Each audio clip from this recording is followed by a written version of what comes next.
Plate mates, welcome back to the channel. Today we're going to be making one of my favorite comfort dishes, which you can have a bit more frequently than, say, macaroni and cheese, and that is Southern style black-eyed peas, but with an African twist. The recipe aims to give the traditional version an upgrade with warm aromatic spices and coconut milk, commonly used in East African cuisine.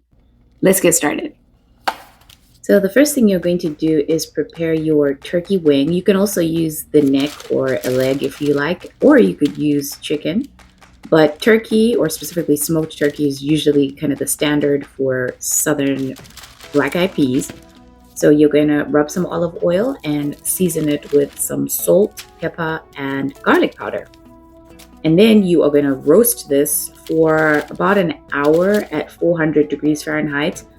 But you could cook it for longer until it's 165 degrees internal temperature, making it safe to eat, but also soft enough for you to be able to pull off the bone because you're going to add that to your black-eyed peas. Next, you're going to prep your vegetables. So you can start off by chopping your onion, followed by your garlic and tomatoes. Now, if you're someone like me who likes to have a little bit of heat or a kick to pretty much every savory dish, don't worry about that. You're going to add a habanero pepper to the dish later. So now, once you have your ingredients lined up, all listed in the description, you can go ahead and reheat your turkey if needed. I actually roasted my turkey wing the day before, so you can go ahead and do that. It also helps to release some extra juices, which will add some flavor once you start to saute the garlic and the onions. You can add a little bit of extra butter if necessary.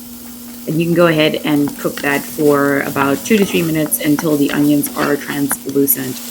Then you can go ahead and deglaze the pot with soy sauce and the red cooking wine. Once you've done that, you can add your seasoning.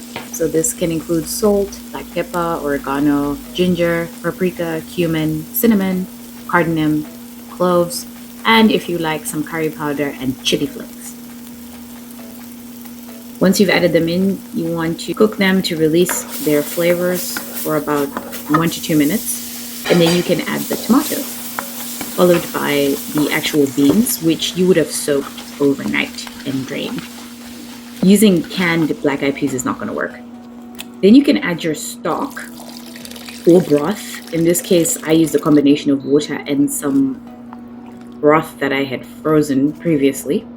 And then you can follow this with your fresh thyme and your habanero. And you're going to cook that for 45 minutes to an hour until the black-eyed peas are tender.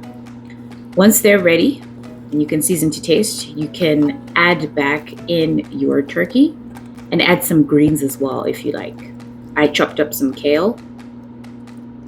And then you can add your coconut milk and do this gradually and just keep tasting until it's the flavor profile that you like. And then you can let that simmer for a couple more minutes to make sure all the flavors come together. And voila! Stewed black-eyed peas.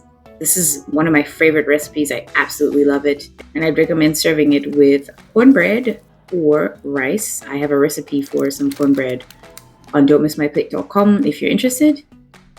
And I hope you enjoy this recipe. Thanks so much for watching. I'll see you in the next one.